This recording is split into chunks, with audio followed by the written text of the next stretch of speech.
So if we're living in a peaceful world, what we've got to look forward to is war to show us how peaceful that actually is. Peace, when examined as in anything except legal terms, political terms, peace is unknown to human communities.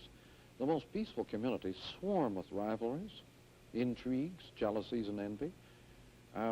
When these things become corporate, you have war. But education, as Skinner and Walden too points out, education is war declared on the young. You're going to imprint violently on the young a certain pattern. That is war. When two communities decide that their patterns are in conflict and one must yield to the other, you have war.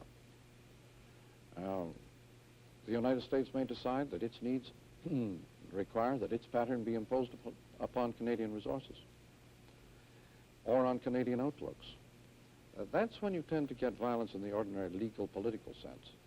But actually, violence in the sense of crossing boundaries and seeking new identities and just the general quest for knowledge and identity, violence is the way we live.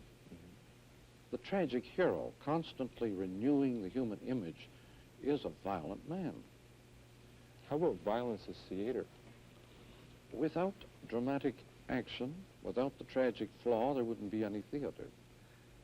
And comedy, by the way, is violence not of the private, but the corporate kind.